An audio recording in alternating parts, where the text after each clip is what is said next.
start recording right now, and we are officially in whenever. All right, ladies and gentlemen, I'm here with Telreyne again, and I've decided to finally make a video titled Paladin vs. Mage in PvP. The whole reason why I didn't make this back during Classic World of Warcraft was, in my mind, Paladin vs. Mage was always a matchup that you had to outplay the Mage. And one of the worst things that I could possibly do for the Paladin PvP player base would be to try to give them guides showing what, like, Drakova likes to do against mages, what Telreyne likes to do against mages, what I like to try do to try to beat mages. Because once the Paladin community starts doing what we are doing to try to beat mages, the mages are going to compensate, and then the guide will be useless. What do you think about that, Telreyne? That's a fair assessment. Okay, but I think what's changed from point A to point B is we've kind of come up with ways to just straight up kill mages, regardless of what the fuck they do. You know what I mean? So now I think we finally feel comfortable actually talking about the strategies that we tend to try to use to actually kill these mages. Now, I've been thinking, in my opinion, there's basically three general strategies, and Drakova has one special one that I'm still trying to wrap my mind around. But the general strategies are you run at them and you blow them up. You run away at from them, and then you run at them later and blow them up. little different. That's a Holy Reckoning style. Yeah. Then there's Drakova has two styles where he does a resist meta, but I think that only really works in duels, and outside of duels, at best, you can get a draw with a mage if you just slap on a bunch of resist gear. But then he's got this weird, like, deep ret jousting style that he says he's more comfortable in than Ret Reckoning versus mages. But I just can't figure out what its win condition is. You know what I mean? I'm like, are you using Hand of Justice and just hoping to get like a Hand of Justice proc with like you're hoping for RNGesus to come through? Because with a deep ret paladin, the best you can look for is like, my auto attack crits, I proc command, and my command crits. And I'm like, okay, well, that's only like 3,000 damage. It's like you need 5,000 to delete that mage. So I don't understand the win condition for a deep ret paladin versus a mage. Do you have any idea on that? Kind of just to like. I know. I think force cooldowns. Okay. Like force pot, like to like force like pots, like basically trade cooldowns. Because a mage with no cooldowns will lose to a paladin with no cooldowns, generally speaking. Yeah, no, so the deep ret playstyle is basically to kind of play back and forth, kind of play footsies and force reactions from the mage and like force cooldowns, like let's say you hit him, you get like a good RNG proc, you hit him for 75% of his health. He's gonna like ice block. He's gonna like panic ice block, and then you're like, all right, cool, run away, like heal up advantage. That's one cooldown down. Just go through the list. No, I totally get it. It makes sense, but in my mind, it's like the play style will work over time against the vast majority of the mage player base. But if the mage has any clue what they're doing, then the mage needs to make mistakes, is what I'm trying to say. Right? Like him ice blocking at 75%, at 25% life is a mistake. He's fine. He's not dead. You know what I mean? Yeah. Well, like, he could be, but probably not. But there is always a chance. There is always a chance that the next auto could also be lucky. I suppose if he has like massive balls of steel and he decides, fuck this, I'm just going to blink away, and then you grenade him and get another auto attack on him, he could just explode. But then that's when he should be ice blocking. At least get the grenade. You know what I mean? I blink away. Oh shit, I got naded. The paladin's going to get on top of me. I'm not going to wait for that RNG. Ice block. You know what I mean? Yeah. And then, as soon as the ice blocks, but then you have Hammer of Wrath, so he'll have to heal pot to get out of Hammer of Wrath range. But I understand that you're forcing out CDs from him, which is the way to go. And I also get that that combat lasts like 5, 6, 7 minutes. How long that thing? It's a very long grueling fight. in my experience fighting mages. Do you need Hand of Justice though? Because I can see Hand of Justice just being this wild card element where it could just straight up delete the mage at any second. You don't really need it in my opinion, but it's nice. I feel like Title Charm is huge because that's just one more stun to lock down the mage. They blink. Yeah, let's say like they blink away. You have no nade. Like you hodge, they blink. You have no nade. Title Charm, you get on top of them. Yeah, but if you hit them. Well, in my brain, it's like you got nade, repent, and Title Charm to play with, and the number one way to force out an ice block under those circumstances is you hit them hard, they had to blink away, and then you're nading, repenting, or Title Charming them, you're catching back up to them. The RNG says that 50-50 chance they explode, so that's an automatic ice block. You know what I mean? Right. So I can see Title Charm being huge. Like it's a viable meta. Title Charm is especially strong if you're playing like Control Ret, which is really good at that jousting style. Well, my theory on Control Ret is you have Title Charm. Like it's not do I or don't I have Title Charm with Control Ret. It's like you're kind of dumb if you don't have it, right? I mean you can. It's gonna underperform. I generally recommend it to people. Usually when people talk to me about Control Ret, when people ask me about Control Ret, I usually say that it is really good once you get gear. Like it's like the difference between it without gear and with gear is astronomical. Like 3-piece rank gear, or are we talking like? Yeah, I generally don't recommend Control Ret unless you have 3-piece rank or 3-piece martial or the 4-piece blue if that's your fancy. If you don't have the rank set bonus and Title Charm, but when you do, it's very strong. But if you don't have that, it's kind of feels a little lackluster. I still prefer it to like old school Ret as far as like dueling, but that's mainly just for dueling. In general, is Goblin Mortar in there at all? I like Goblin Mortar with that. Yeah, I can see that. Just more stuns. There's just stuns left and right, getting double damage command, judgment of command, and then just forcing reaction. Mortar, Title Charm, repent, hodge. You're just like lol, kick W. Yeah, you feel like a rogue. Like you have so much control. Thrown around and shit, and it's just like Jesus Christ. Exactly. You've got so much. The only problem is you don't have Reckoning. That's like the only equation piece you're missing. If you were Control Ret with Reckoning, you'd be like, I am a god. Get bent. Yeah. I mean, all you're missing really is just Repent. I mean, Repent is a big one, but... Yeah, well, as a Reckoning Paladin, if you have Title Charm and Goblin Mortar, you're a happy camper. Let's be realistic. Yeah, you're still in a good spot. You just don't have that... You just don't have Repent, but you have other gap closed, obviously. Yeah, you can't heal off of the other stuns very well like you can off Repent.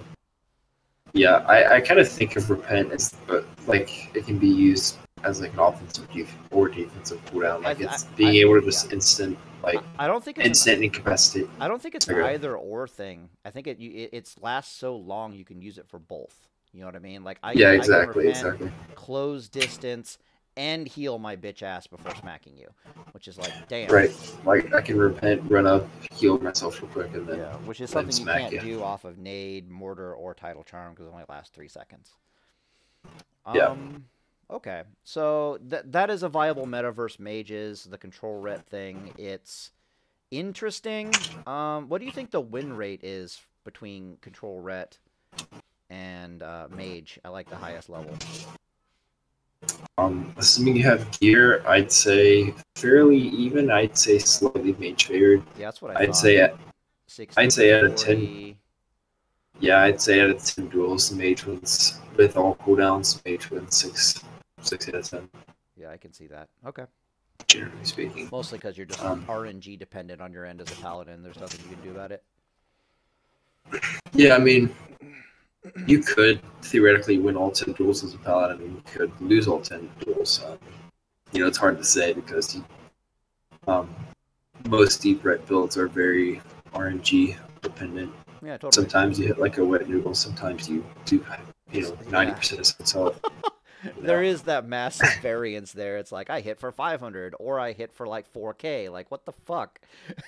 Yeah, it's hard to reliably say, but generally speaking, yeah, I would say it's slightly mage favored. But I think most Paladin matchups are pretty rough. Oh yeah, it's by far our worst matchup. 6 ways from Sunday, to be perfectly honest. It's yeah. So even like a 40, even if you're getting a 50% win rate against mages, you should be a happy guy. All right, so the other styles, I'll talk about the runaway meta in a second, but let's talk about the run at them meta. So I thought about this for a little bit, and the run at the mage meta revolves entirely around a little item called rocket boots. In my personal opinion, this is my thought process on it. Rocket boots is a 70% increased movement speed, and it lasts for 20 seconds. When I look at the line of play, when you're popping rocket boots and just running at a mage, what I'm looking at is if the mage himself did not have rocket boots, you're going to force out 2 ice blocks if you're a Reckoning Paladin. Period. End of story. Am I wrong about that? No, it's a fair assessment. I actually got a clip. I want to show you an example of that. My VPN. I'll try my best. I'll get it. In am I able to? Yeah. I'll get it. Am I able to share screen? Okay, I'll get it in the video at the end. Worst case scenario. Oh, maybe you can show me something. This is interesting. You do have. There's in one of my. All right, one second. There's one of my PvP videos. Oh, I'm looking at it. Okay, cool. Go for it. Okay, let me find it. You mean the Mage Duel specifically? Yeah, I have a duel in here where I fight a rank 14 mage. Nice. And I display exactly the playstyle you're describing. Yeah, so you're running at them 70% movement speed. If they didn't have rocket boots, you're going to get on them within a matter of like a second or two. Yeah.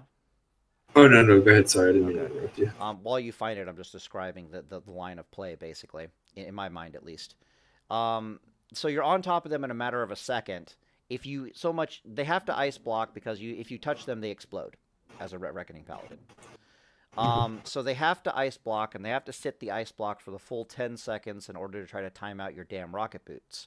Once their ice block starts fading off, they have 2 options. They can either ice block again immediately, or I think the better option is they blink away and they run for a little bit, and then they have to ice block again.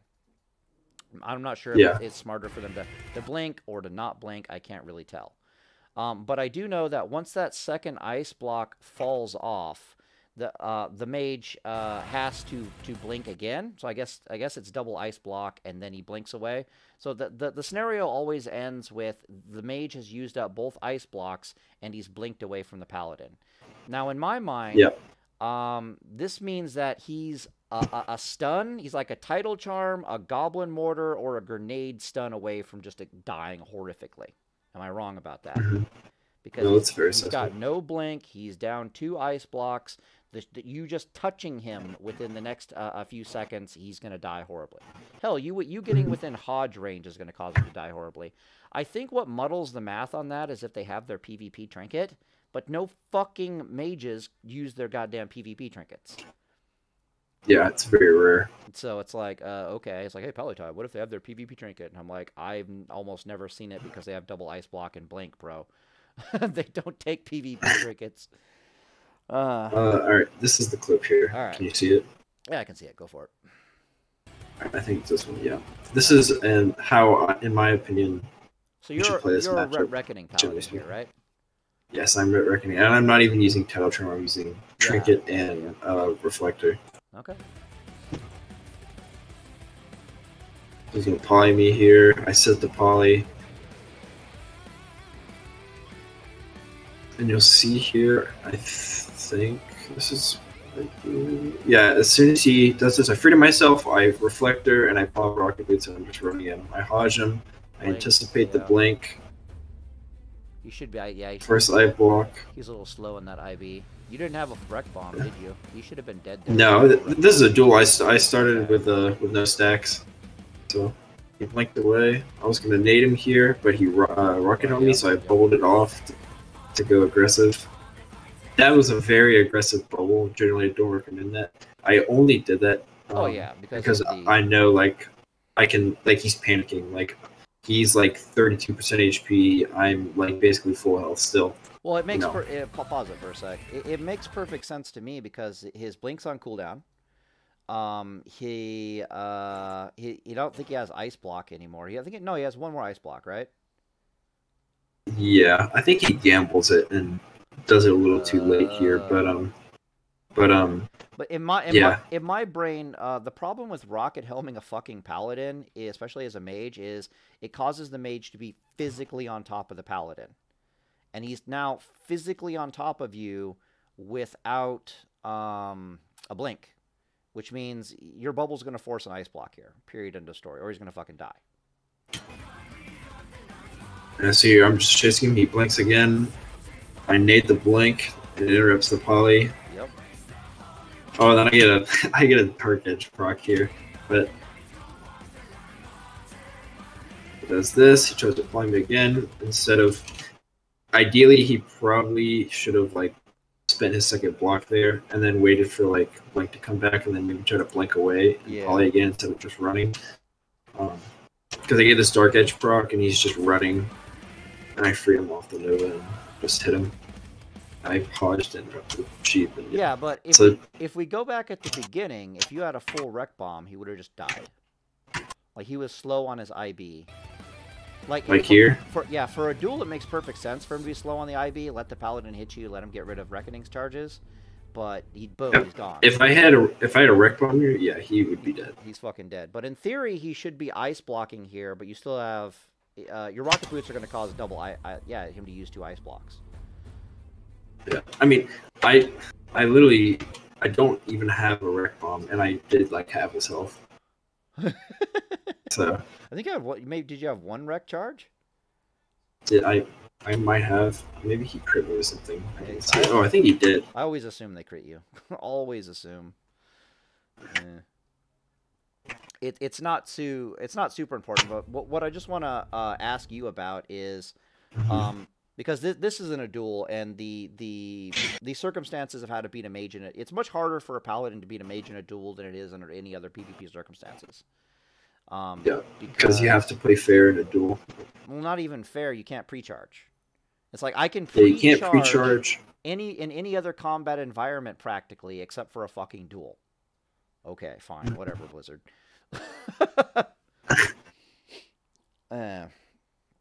Yeah. So, correct me if I'm wrong, but okay. So, normally you pop the rocket boots. The reflector is just icing on the cake. It's not super necessary. I suppose the reflector causes you to not have to use your freedom early, which could be nice. I freedom, then I do it for extra damage and to slow them. Because sometimes when they get slowed, they freak out. Like, oh gosh, he's running extra slowed. Damage, slowed, possible root, and use save health. No, it's all good. I also kind of did this too because I mean, smart, like good mages will see this, but the animation is the same for freedoming, and because I freedom and immediately reflected it, just to like make the animation ambiguous. So like he keeps casting that. So okay. But yeah, I do it for the damage and like because you see here when he blinks, he has no ice barrier. So when I hit him here, it's just all raw damage. Yeah, it took off his ice barrier. Yeah, no, totally.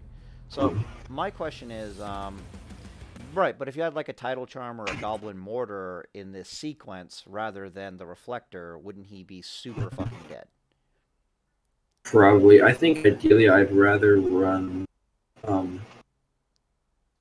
either Tidal Charm over the Reflector or maybe even over Trinket. I'm not sure. It depends, though. Trinket can... Yeah, Trinket's good. Trinket's good. My only issue with Trinket is that it's like... It feels sometimes like a double-edged sword. It feels like sometimes like you Trinket and it wins you the game, and then it feels other times like you Trinket and he immediately repolys you, and it's just like, why did I even use this? You know? Yeah, the Trinket's really kind of weird in the sense that if you can kill a mage without PvP Trinket, that's ideal. But if you need the PvP Trinket to kill a mage, you're kind of already up shit creek without a paddle. Like that's what it feels like. You know what I mean? It's like you've already messed up your sequence of events if you need the PvP Trinket to make it work. Because normally you just need the bubble. Like, the bubble is all you need. Like, you run at them, you get out both their ice blocks, they blink away. One of two things is going to happen. Either you're going to Title Charm them, or you're going to nade them, and then you're going to get back on top of them, and they're going to die horribly. But if they magically get off that sheep before you get the nade in on them, or the Title Charm, which can happen, you just bubble and they die. But this is if you're pre-charged. In duels, it becomes infinitely more difficult because there's no pre-charge. Right. I don't like thinking about fighting mages without pre-charge. I don't like doing it. I very much hate doing it. But fighting a mage when I'm pre-charged it feels like with rocket boots and a pre-charged direct bomb, this matchup feels like very easy. Yeah, I was gonna say, well, I think the mage is fine as long as he also has rocket boots. But if he doesn't have rocket boots, which is 95% of the time, he's fucking dead. Like that's how it is in my brain. Is that how it is in your brain? I mean, it's if he doesn't have rocket boots and you do, then like you'll be able to stay on top of him, assuming he's not able to get sheeps off. Generally, mages, they could just sit there and cast poly. He's gonna take a lot of damage while doing it. In which case, you can just bubble it off and you can bubble aggressively and then finish him off, or you could seal twist with justice to interrupt it, and or even just hit him with seal of justice. Trying to interrupt the poly. In open world PvP, you could aggro mobs, and that really hurts the sheepage. Even if he does have rocket boots, if you have nade, Hodge, Title Charm, you should be able to close the gap on him, at least at a certain point. Nade, Hodge, Title Charm. What's your other trinket? Whatever. I mean, you could run Mortar, you could run a Reflector. Reflector. Okay, makes sense. Yeah, I really like Reflector against mages, just because I like slowing them. Because a lot of times mages will panic if they're slowed, and it allows you to get on top of them. Sometimes they'll panic blink, and if they blink when you have no Hodge, then they either block or die. Well, the fact or you have Hodge off cooldown. I think what you're observing now that I'm thinking about it on my end is that we've all seen this scenario where the mage blinks away from you. And the mage covers, I think, 20 yards when he blinks away from you. And they're in a GCD for 1.5 seconds. So they have to run away from you in a straight line for 1.5 seconds. But then they start casting a polymorph. And if you watch closely, you can just barely, as the Paladin, barely not get in melee range before they sheep you. Right? It's like pixels. You know what I mean? Like, you're literally 8 yards from them getting ready to swing and murder their ass, and then you turn to a sheep. Now, picture it if they're slowed. That 1.5 seconds of them having to run away from you, they're slowed now, which means if they turn around and start trying to sheep you, you are going to connect with that melee strike. Am I wrong about that? No, you're right. Oh, I didn't realize. That's actually a good observation, come to think of it. So now they can't turn around and sheep you because there's just not enough time. You're going to get in melee range, and they're going to receive a wreck bomb to the face for their troubles. Or you're going to get within Hodge range, and then it's up shit creek without a paddle. Yeah, it's very likely that if they ever blink when you have Hodge up, then one of two things is going to happen. They're going to take a lot of damage. They blink and they're slowed, and you have Hodge up. Or is it just when you have Hodge up, period? Or just in general, if you have Hodge up, and if you're on top of them, and you have Hodge off cooldown, they blink. If they ever blink while you have Hodge off cooldown, then they either have to choose one of two things. They have to choose either to take massive damage or ice block. There's no in between. So you're saying that because the range on Hodge is 10 yards. much further than it's much further than the melee range. So if you're on top of them, well, that's the weird thing about Classic. That's our private server talking. In private server, our melee range is 5 yards, but in Classic, it was fucking 8. No, wait, they're standing still, so it's actually reduced. Oh, okay, that makes sense. But so it's 5 yards because they're standing still. If they're running away from us, it becomes 8. Yeah, no, the Hodge forces ice block. But yeah, so I'm right when I think in my brain, if I have rocket boots and a pre-charge, the Reckoning Paladin, and they do not have rocket boots, they're fucking dead. Yep, I've got another example. I'm trying to remember which video it was in. This one? Yeah, I think it was this one. Yeah. They're fucking dead. This is another one where I fight a mage. It's a little slop. This guy is not that great, but so it's a little sloppier. But it kind of gives you an idea. I think I'm rocking Reflector, and yeah, I am. You see there, I did the same thing. Yeah, I did freedom into Reflector, obviously. and he's still casting into me. I also get caught on the ledge there, but that's you see there. He's slowed. Frostbolt crit, which is pretty nasty. He has no ice barrier. I'm on top of him. He Novad my freedom for some reason, and obviously I didn't get slowed by it. So now he's blinked. Yeah. I have Hodge because he's slowed. Or he blinked because he was slowed. He has no ice barrier. He's just trying to do damage. So I ran up. I Hodge him. Oh well, my Hodge was this. Well, he's totally panicking, obviously, but yeah. Yeah, right here. Yeah. Right here, he is opting to take lots of damage. Yes. And he has no way to get. Yeah, there's the block. And in which case I just sit. Oh god, you're doing what Jakova always does, which is bandage immediately. Fuck you. I'm so bad at bandaging as a Holy Reckoning Paladin, I'm like, nah, fuck it, I'll just heal myself. Yeah, I always will bandage, like in situations where I have to heal myself. You fucking Reckoning Paladins, man. One tick of bandage is the world to you. It is. It's because mana is just such a valuable resource. Especially Jakova when he's running around like 2,200 mana, and you're like, what the fuck are you doing? Yeah, we definitely have to conserve our mana. But yeah, I think something. Yeah, he blinks here. I nade the second blink. That's usually what I'll do. Is that if they blink while Hodge on cooldown, I'll usually nade the second blink, and then I just run at him to get stunned. I'm on top of him. I think he blocks again. He Novas into freedom again. But there's still multiple times here that if you had pre-charge, this guy's just fucking dead, right? Yeah, like this is just a normal duel. Or actually, I don't remember if it was a duel or if I just didn't have a pre-charge. But yeah, you see here, like he has to block again because I stun, close the gap, get on top of him, and then I stop the heal. He breaks early, and then he dies because of it. So.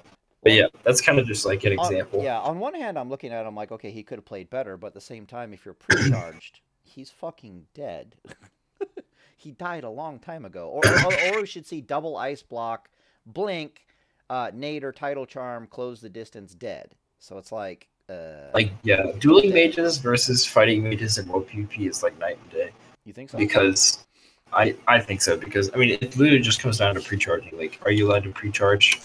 Yes, then the matchup is significantly easier because if you literally land a hit, he will either die or take about 99% of his HP, in which case you force something from him, and then you can just kind of do whatever you want. Yeah, that's what I was talking about with. I was talking about you. I made a video today where I was talking about this new Reckoning Paladin, Holy Reckoning Paladin. I'm trying to put together gear-wise. And this is the whole reason why I wanted to make this PvP guide video is because it just about 30 minutes of it just devolved into me explaining how to fight mages as a Holy Reckoning Paladin. And I'm like, oh god damn it, I need to make this video.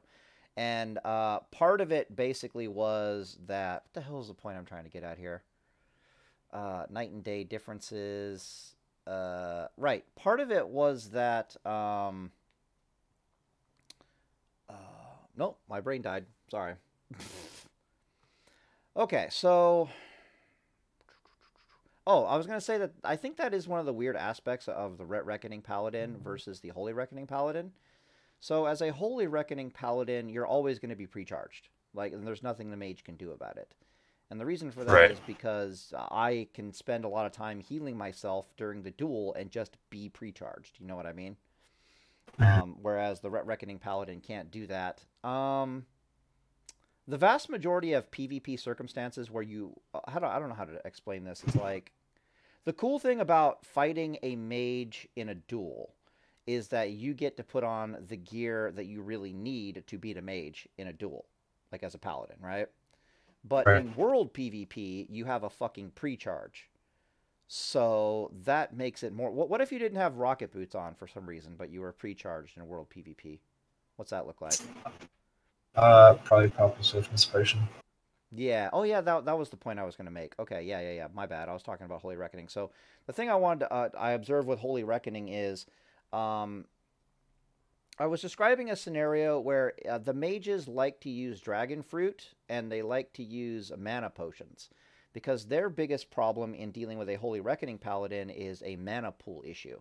Like, they need multiple Frostbolt crits in a row, and they need to still have enough mana after they get that good RNG roll to potentially to force out a bubble from you as a Holy Reckoning Paladin. But the scenario is as such that if they mana pot, suddenly you don't need like 5,000 damage in your Wreck Bomb to kill them anymore. You can kill them in 4,000 damage worth of Wreck Bomb. You just have to drop them into Hammer of Wrath range. You know what I'm talking about, right?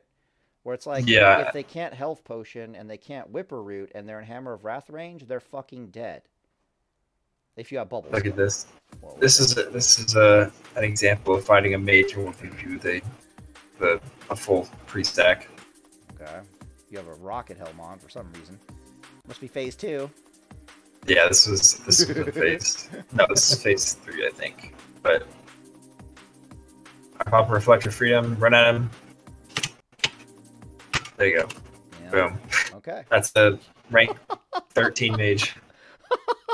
It doesn't matter. Well, what's dumb about it is look at his actions ahead of time. He has no respect for what's about to happen to him.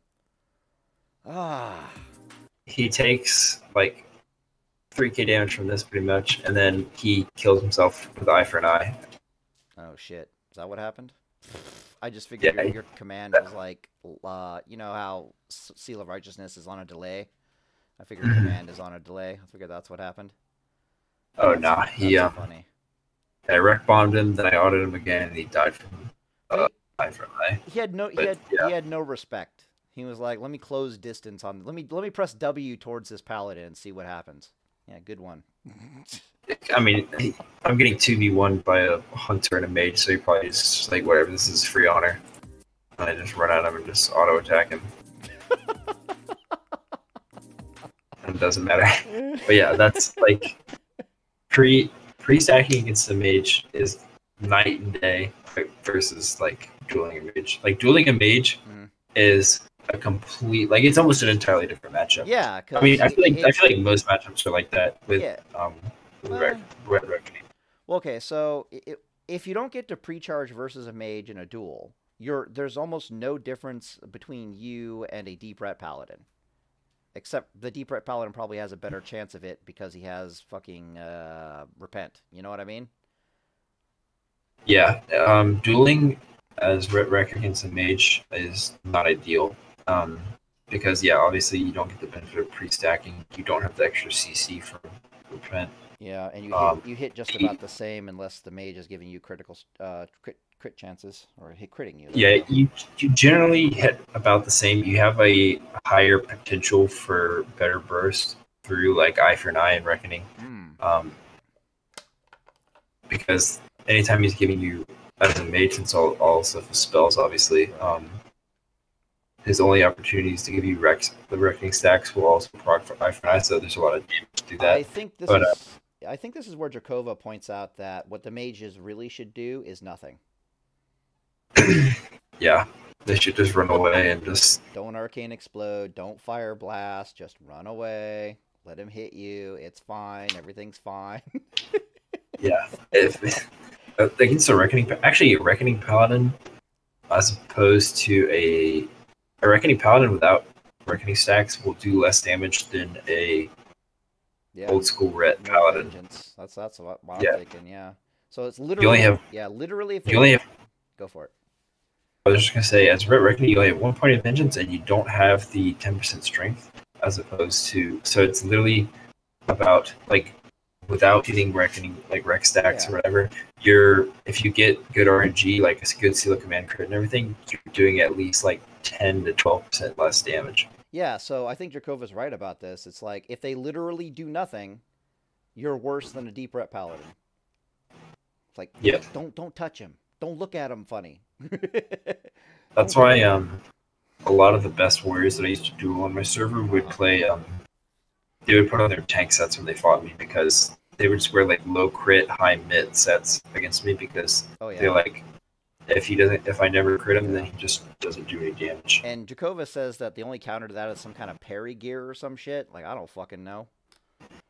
Yeah, you stack parry and rock seal of righteousness, because it'll go through their armor and they can't dodge it. As long as you land your white hit, it'll go through, as opposed to seal command, which is based on casino, Yes, the seal of the slot machine will be dodged, as opposed to dodge or parry or fucking miss. So you basically, the strat to counter a prot warrior basically is you wear on parry gear and rock seal of righteousness. But anyway, so back to mages. That's an example of like having a pre-stack, as opposed to the other two fights I showed where I didn't have a pre-stack. Like it's quite different. Oh, and that's the other thing that I find really fascinating as Reckoning Paladins is it's actually much easier to kill a mage in a 2v1 than it is in a 1v1 in open world.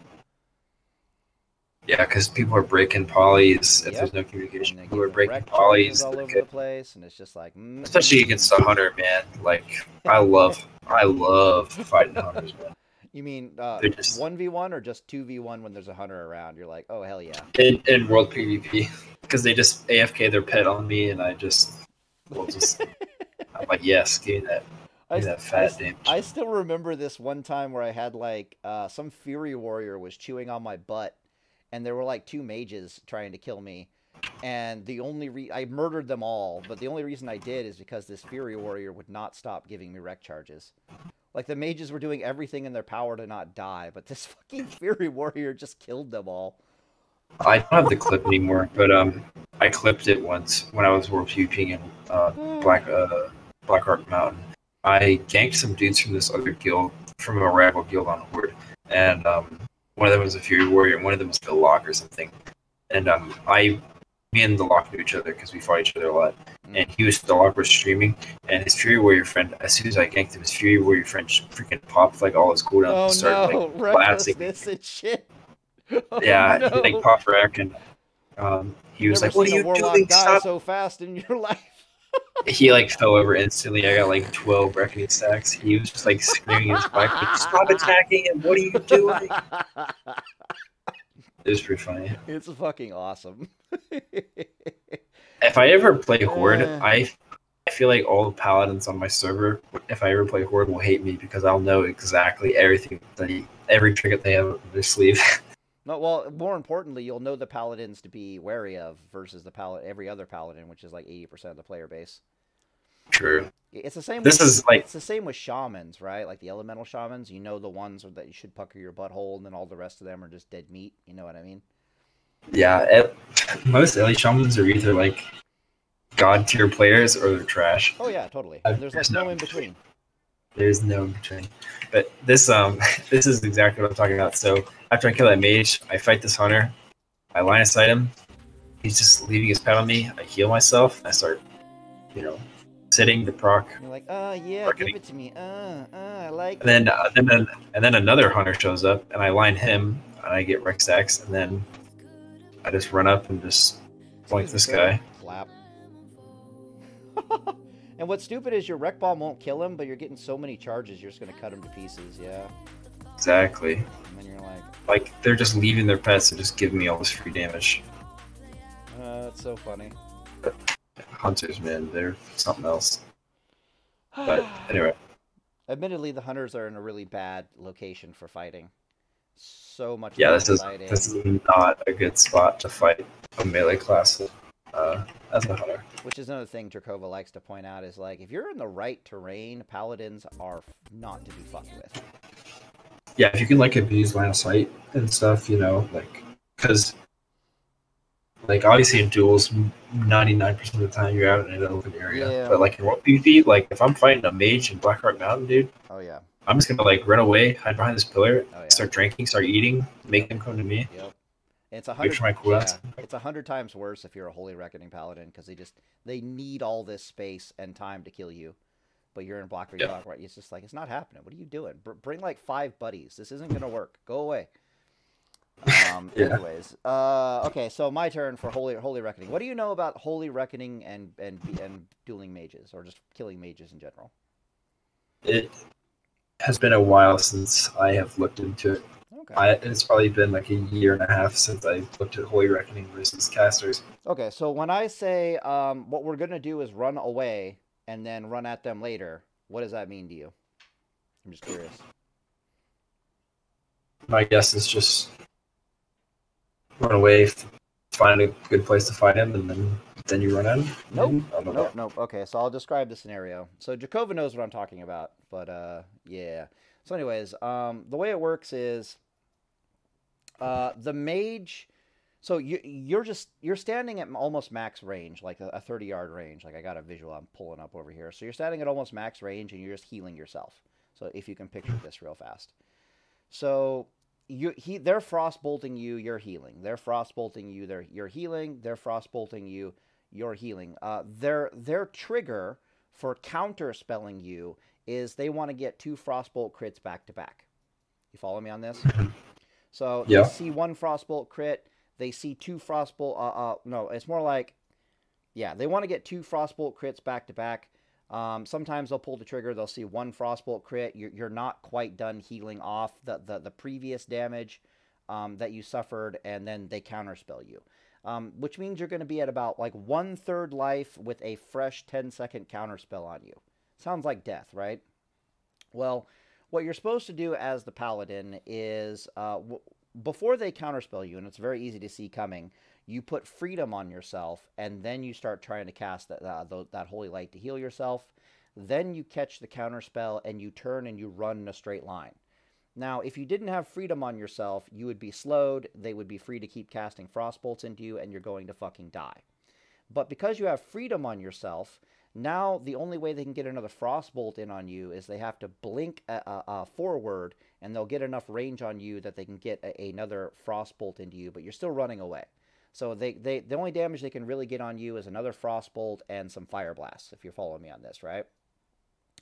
Frostbolts and fire blasts, they need that 3rd frostbolt to crit. So now you're asking for 3 frostbolt critical strikes all in a row, which is mathematically like kind of nuts. You know what I mean? It's like a 1 in 10 chance or some shit like that.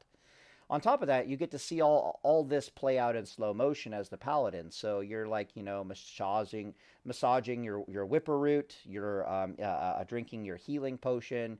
You're just looking at the RNG as it's coming down the pipe and realizing that this guy just doesn't have the DPS unless everything out of him is a critical strike to down you right now. Well, what this means is eventually the counterspell will fall off, and then you can start healing yourself again. This will usually prompt a grenade out of the mage, give or take. If you're using that build, that Holy Reckoning build that I showed you that has like 185 like fire resist or some shit, there's like a 2/3 chance that the stun is just not going to go off on the grenade, right? And if that happens, then the mage is kind of up shit creek without a paddle. Worst case scenario is you get stunned at that moment, and then they charge up another frostbolt. Like this frostbolt is death. This is the 4th frostbolt you're taking. So at this point, you've taken 3 frostbolts, 1 fire blast, and now there's this 4th frostbolt that you're staring down the pipe of, and that is what will force your bubble. Okay, you follow me on this one?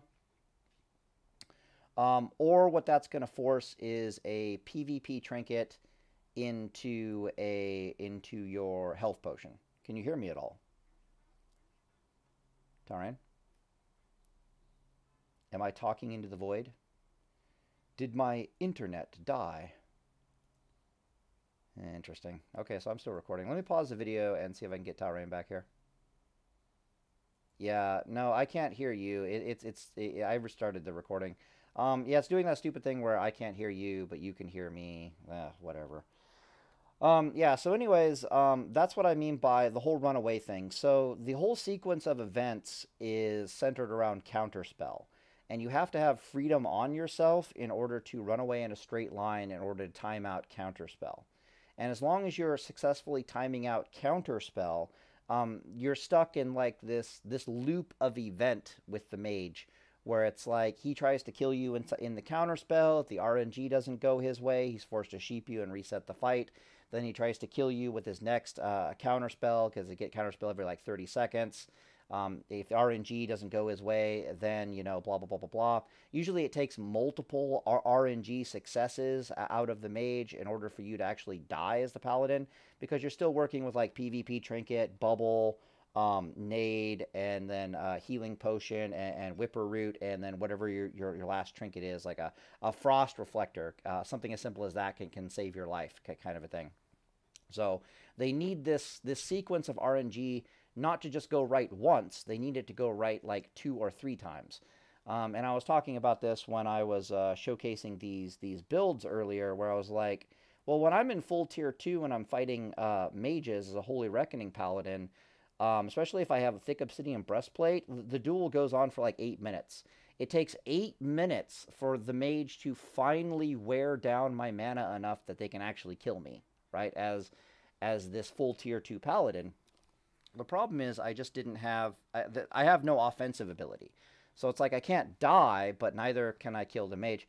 I know what we should do, Telreyne. Since you probably still can't hear me. Terminate the call and then call me back. Or, yeah. Yeah.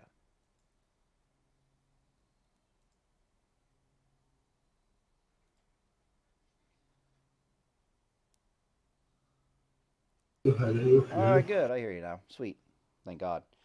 Yeah, so you hear me blathering over here. It's an entirely different world for dueling a mage as a Holy Reckoning Paladin. Yeah, that's what it sounds like. Yeah, it's I have a question. Yeah, go for it. I have a question earlier. I asked you earlier, but I guess you couldn't hear me. Yeah. So about when you're talking about the Frostbolt crits. Yes. So when you take big damage from the Frostbolts, you preemptively freedom yourself in anticipation that you may get counterspelled, and if you do, you can run away without being slowed. Yeah, it's not even like an anticipation of countering spell. They have to counterspell you. Because can you juke it, or like can you just try to like fake cast juke, or? Yeah, you would think you could, but the problem is that most of the time their counterspell is spec'd, so I think it still lasts like it's still 5 seconds. Oh yeah, true. Even if you juke it, I think it's 3, but yeah, I know what you mean. Which means you're still eating that Frostbolt. So whether you juke it or you don't juke it, you're still eating the fucking Frostbolt. So it's like, oh, okay. Right. But yeah, they don't really have a choice in the sense that it's actually very rare for 2 Frostbolts to back-to-back crit. It's not super rare, but it's not super common either. And their major issue is that, let's say they've used up half their mana bar already looking for 2 back-to-back Frostbolts. The mage barely has enough mana to force out a bubble mathematically. Like, from that point on, he barely has enough mana to do so, typically. So, it's not like he has the full mana bar to work with to try to get these 2 back-to-back Frostbolt criticals. So when he sees 2 back-to-back Frostbolt criticals, when I see it, I know he's counterspelling. When he sees it, he knows he's counterspelling. Let's say he doesn't counterspell. Let's say he's like, I outplayed you, I didn't counterspell, and you freedom yourself, ha ha ha ha ha. Well, I can heal myself to full. My fucking freedom lasts 16 goddamn seconds. Right? And I can just run away from him for a little bit anyways. So it's not like, let's say I just turn and run anyways. Like, my freedom's about to wear off. It's going to be a little bit, that's not even true. So if memory serves, there's only like 4 seconds of downtime between my freedoms, right? Am I wrong about that? Downtime? 4, yeah, that sounds about right. 4 seconds. It like lasts 16 seconds and then 4 seconds of downtime, and then I can do it again. Yeah. So that's literally how long it takes him to cast 2 Frostbolts. So the sequence just restarts itself again. Yeah, so there's no option. He has to counterspell. That's his best choice. Yeah. So it's a whole different world, but really what you're looking for on your end as the Paladin is you're looking for your bubble is still up. You still have bubble. their grenade is on cooldown, or it's been resisted, one of the two, and you're full life. And that's when things shift from running away to running at said mage, if that makes any sense. So now you can start the sequence of events where you're running at the mage because you're basically up a grenade. And you can, if you have to, you can use that grenade to close the distance on the mage. I wouldn't really advise it. Like, what are they going to do? Blink towards you or some shit like that? They're just going to catch a Hodge after they blink. But usually that's where you start popping out the movement speed increasing trinkets, or like, a swiftness potion or a nifty stopwatch, or you can use Goblin Rocket Boots if you really want to. The biggest problem with Holy Reckoning Paladins historically has always been we cannot kill a mage just by bitch slapping them out of existence. You know what I mean? The Reckoning Paladin, one attack and the mage is like 90% chance the mage just ceases to exist. As a Holy Reckoning, but that's where this build that I showed you a while back comes in. I did the calculations on this build. This build can actually delete a mage out of existence like 1 out of like 3 or 1 out of 4 rec bombs. Like mathematically, the mage just ceases to exist like 1 out of 3, 1 out of 4 rec bombs. And the build is tanky enough that you could actually get in 3 to 4 rec bombs over the course of a fight. And then more importantly, the vast majority of mages do something really dumb, which I was describing earlier with the whole potion thing. So, let me ask you a question as a Reckoning Paladin. So, let's say you wreck bomb a mage and they survive with 10% life. Okay? If they do not have Healing Potion and Whipper Root, are they still fucking dead? Right. Sorry, say that again? So the scenario I'm proposing to you is you've managed to wreck bomb a mage. The mage is 10% life. He could have every other cooldown in the book. Okay? All his ice blocks, everything. Okay? Yeah. The mage is 10% life, and he does not have the ability to instantly heal himself with Healing Potion or Whipper Root. Explain to me how you're not just going to kill him with Hammer of Wraths if your bubble is still up.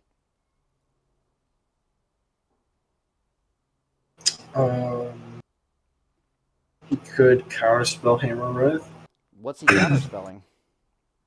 My Holy, so I can't judge, or I'd have to just auto, but so again, that's my damage. He'd have to counterspell Silence you, and then Sheep you, but his order of operation is first he has to blink the fuck away from you, or he's just going to die. Yeah, because if he does that on top of it, yeah, he's going to die. Right.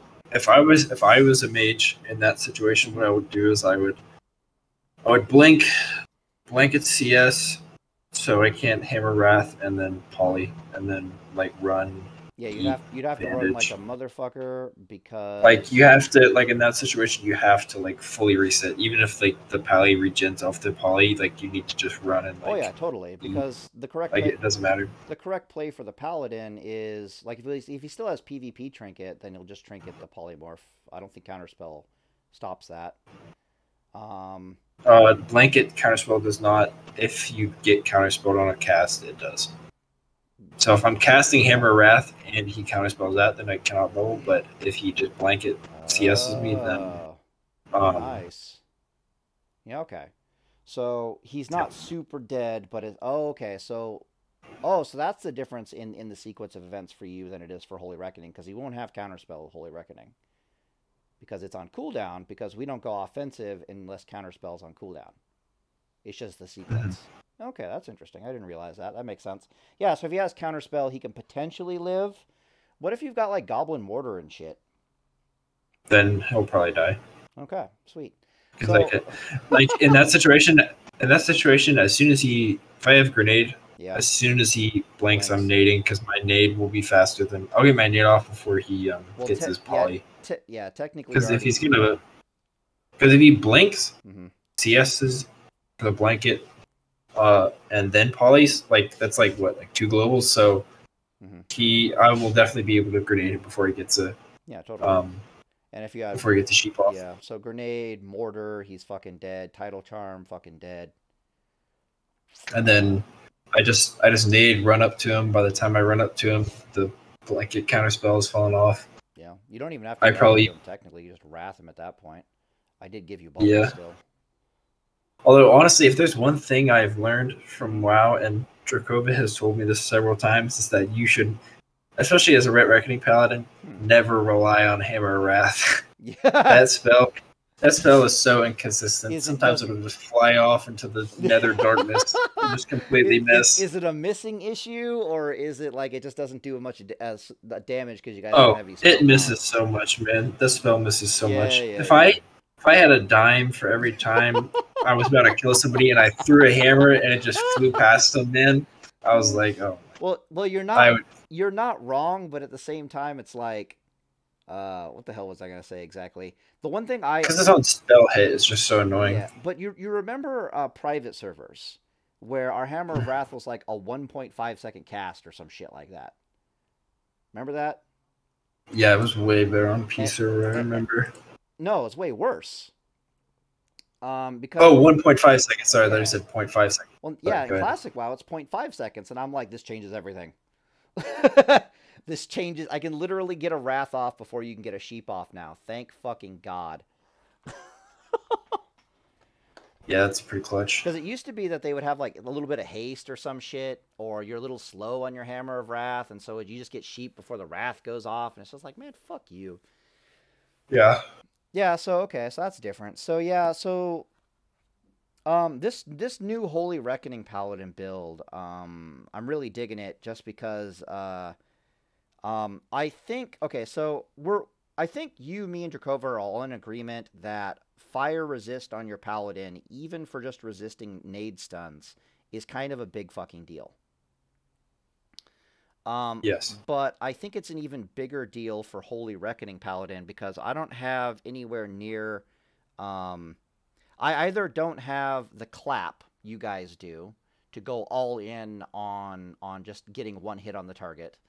Or my other problem is I don't have... what the hell is it? Like closing ability. Does that make sense? In theory, a Holy Reckoning Paladin has the exact same amount of closing ability as a Ret Reckoning Paladin. But in reality, it's like, it does me no good to close with the target if it's not just going to die immediately. Like, Goblin Rocket Boots don't help me if I'm not going to murder something. And that's the primary issue. So, in my book, it's like, if I throw a grenade at someone and I use the grenade to get physically on top of them, and they're like, haha, I'm just going to grenade you and get you off of me, and I resist the grenade, they're up shit creek without a paddle. You know what I mean? It also happens in reverse. If I physically get on top of them and then they try to grenade me off and it fails, same deal. Is that just what I just described? Whatever. And if we go through the list, okay, so Drakova talks about this a lot. You probably don't have a lot of experience, but there's a lot of classes, when you sit back and you think about it, that their kill combo against Holy Paladins is centered around grenades. Like, literally the grenade stun stopping the Paladin from healing. So, for example, Warlocks. Warlocks, their kill combo is, I'm going to silence you. Well, first it's, I'm going to beat you up, then I'm going to stop you from healing with my silence, and then I'm going to grenade your ass, and hopefully I force a bubble, and then I'll reset the fight, and then we'll do this again when you don't have bubble, and now you're going to fucking die. You follow me on this? Yeah. Exact same scenario plays out with Shadow Priests. They got that silence, they back it up with the grenade, it forces out the bubble, they reset the fight, they come back in again, and they do it again without bubble, and you die. I think Warlock, we already talked about Warlock. Mages, the exact same sequence plays out. They're like, I have Counterspell, I have Grenade. Let's force out that bubble buddy and then get a reset, and then we'll fucking kill you. And you can attest to this. Shamans are extremely reliant on grenades, stuns for their burst. Am I right about that? Very reliant. Yeah. So I was talking in this video because I made like an hour-and-a-half long video today where I'm blathering away about this new Paladin. Unless you play Tauren. Right, but the issue with Tauren is they're more susceptible to being stunned. Right, yeah. So there's a trade. Yeah. There's a trade-off for it, but yeah. Yeah. Tauren Shamans, it's so much easier to set up. Like, having played an Orc Shaman, or an Orc Elite Shaman, it is so much harder to land your burst sometimes compared to playing a Tauren. Well, because if they just resist the nade, then you're like, oh, fuck, I got no backup, right? Yeah. Or, yeah. Well, a Tauren, you can have, like, some, like, melee class in your face, like, beating the shit out of you, and then you just War Stomp, and then do 100%. It's even more terrifying with the Shaman, because you could be 2v1ing with the Shaman. I mean, with the Tauren. There could be a rogue chewing on your ass, a warrior in your face, you War Stomp them both, and you finish off one of them. You know what I mean? Like, fuck off. Yeah. Yep. So it's like, damn. Right. I think the Tauren Shaman is objectively superior to the Orc. I think the Tauren is better for dueling and world PvP, and I think Orc is better for, like, pre-mid PGs. Oh, where shit's just chaotic and stuns are flying around everywhere.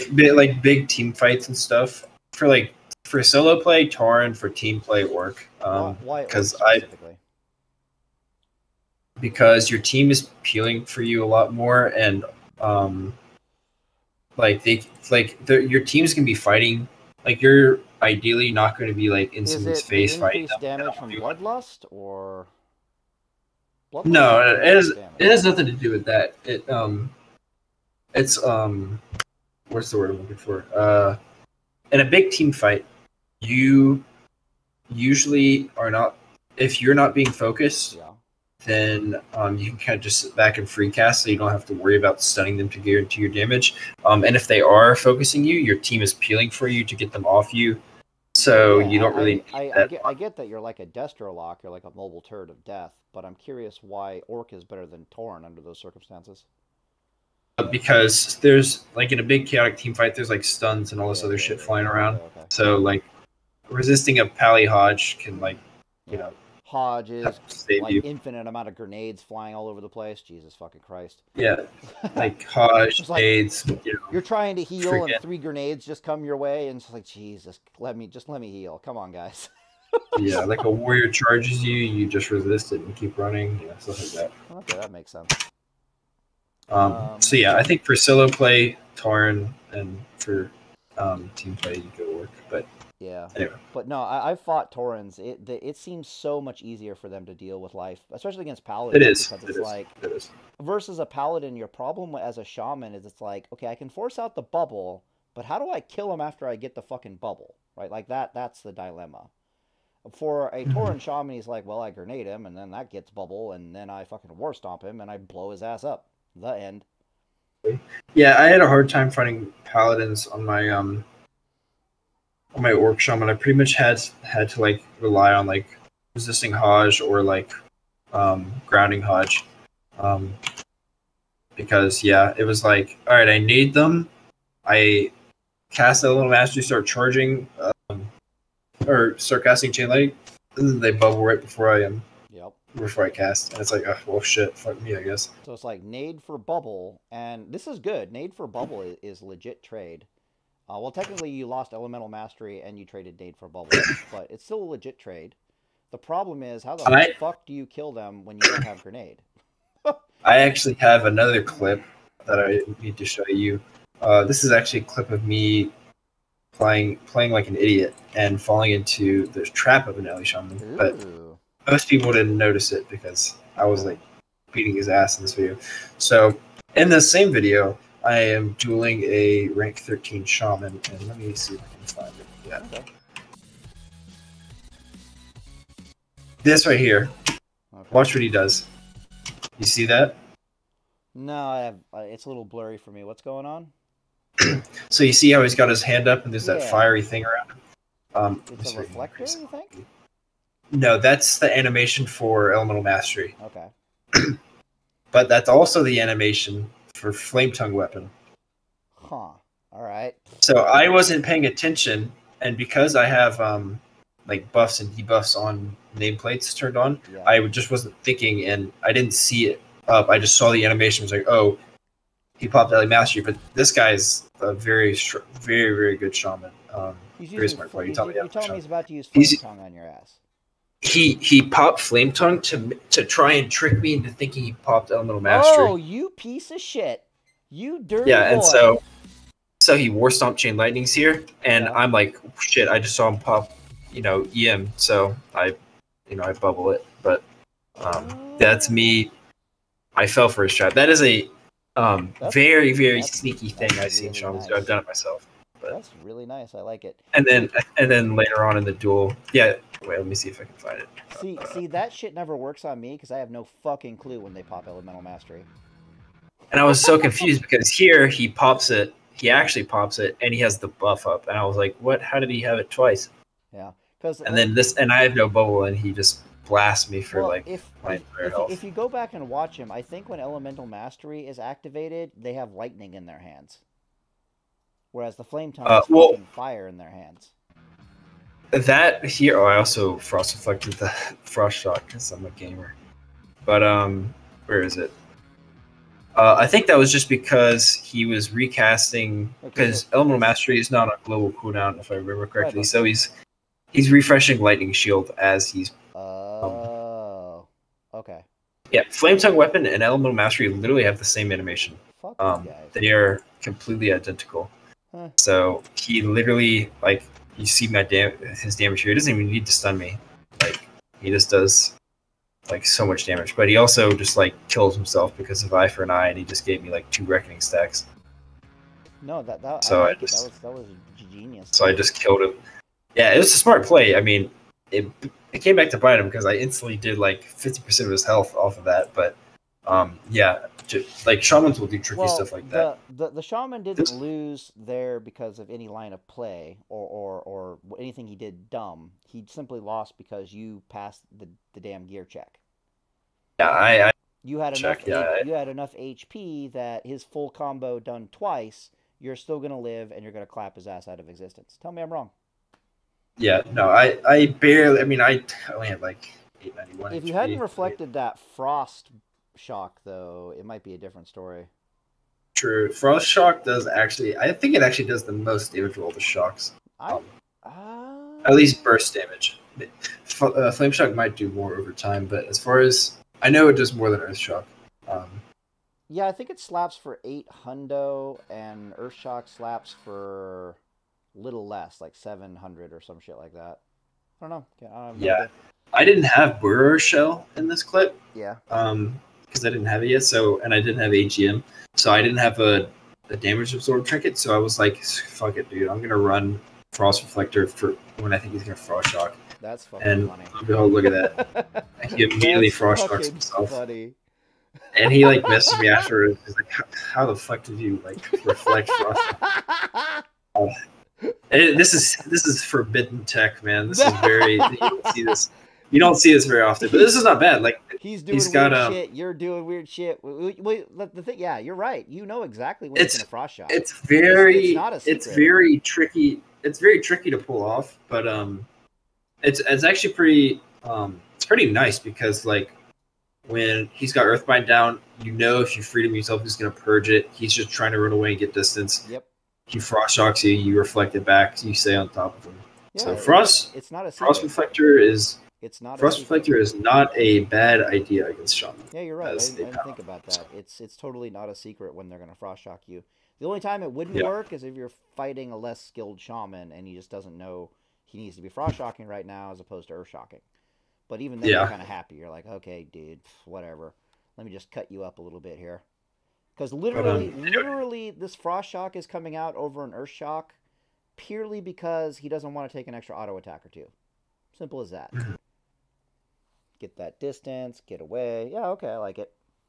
Yeah, so, okay, back to Mage real fast here. What was I trying to think about Mage? The hardest thing for a Holy Reckoning Paladin to do against a Mage is not so much the line of play where we don't die. It's the line of play where we can physically get on top of the Mage and hit them. That's the big dilemma for us. But that dilemma goes away significantly when you start thinking about, okay, I've got Goblin Mortar, I potentially have Tidal Charm. If I'm resisting I have Grenade to get on top of them, which is usually, historically, that's our only ranged CC that we can effectively rely upon to get a hit in on a Mage, if that makes sense, right? But normally it's like I grenade them and they ice block. And you're like, okay, well, shit, they got 2 of those. Now I have to wait 2 fucking minutes. You know what I mean? Yeah. So it's kind of important that you can get the job done as a paladin, as a Holy Reckoning paladin. Well, if you look at my builds, right? Like, one sec, let me just pull it up on my side. So I got that whole, you know, field marshals thing that I'm showcasing. In all my paladin gearing videos, I always have I never put trinkets on them. And the reason why I never put trinkets on any Holy Reckoning build is because you never know if you're going to need to use double trinket for whatever reason. Do you need to use double burst trinket? Do you need to use double control trinket? Like, you know what I mean? Whereas I think Ret Reckoning Paladins and Deep Ret, you guys always have 1 free trinket slot, right? Am I wrong about that? We have a trinket slot that we can be flexible in. Right. What I'm trying to say is you don't have 2 trinket slots you could be flexible in, typically. Oh, yeah. There's usually like 1 trinket you always want to use in a certain matchup, plus, and your other slot you have an option between. It's either your PvP trinket or like a burrower shell, and then it's or Hand of Justice. And then the last one is the control one, right? It's like you have 1 free control. I don't know how it works, but I know with Holy Reckoning. I usually go with like 1 defensive trinket, and then my other one is either a control trinket or a damage trinket. I gotcha. I like to have defensive trinkets because of it lets you gear differently. Like, it lets you gear differently, and there's not the defensives in classic are kind of bad. So, you know, just having more flexibility when you're trying to deny damage is just it's nice. Well, why I think they're a little superior in a lot of circumstances is they roll with the RNG better. You know what I mean? Like burrow, you can roll with the RNG, so it's like, yeah, I might not need an extra 500 HP, but what if that lightning bolt that shouldn't crit me crits me? Like, what then? Right. And it's like, oh, well, I'm a little bit... it's like, you want to be at least like 10 to 20% more tanky than mathematically you should need to be just to overcome RNG. It's a kind of a big thing for Paladins. Yeah. It's like, yeah, we can... By the way... Yeah, what's up? I was just saying, by the way, I gotta go in like 10 or so minutes. Oh, yeah, yeah, we're almost done here. I just want to make one last point. So... Sure, no worries. I want to say another weird thing about Holy Reckoning versus mages and stuff. I was going to ask you a simple question. So, in my mind, for Holy Reckoning, you cannot use Goblin Rocket Boots. Like you can't do it. You just lose too many stats. So, my question with Ret Reckoning Paladins is, can Ret Reckoning Paladins get away with using Goblin Boots, Rocket Boots, just because they hit like a fucking truck? With good gear, yes. With bad gear, no. What about Deep Ret? Are they okay with using Goblin Rocket Boots, or typically not? Yeah, in my experience, I would say no. Yeah. Reckoning, you literally only get away with it because you hit them for like 3k. Yeah. You're already doing fat damage, assuming you're pre-stacking. You're already doing so much damage. The loss of stats is negligible. Obviously it's big, but yeah, in comparison, it's pretty negligible. Well, what I've noticed with the Ret Reckoning is what sucks about Goblin Rocket Boots for Ret Reckoning is the stamina loss, not the damage loss. Yeah, the stamina and the armor too, because they're cloth. Well, what sucks about it for Holy Reckoning specifically is the damage loss, not the stamina loss. Deep Red, right. I think they don't like the damage loss, right? They're like stamina loss, whatever, damage loss, no thank you. They need the damage. Yeah, so life gets really weird for a Paladin if you can't use Rocket Boots. Rocket Boots are a big fucking deal. Like, they're huge. Yeah, and some of these classes like Warlock and Mage, they can get away with doing Rocket Boots and Rocket Helm, and I'm like, you lucky sons of gun. Rocket Helm's not bad, though.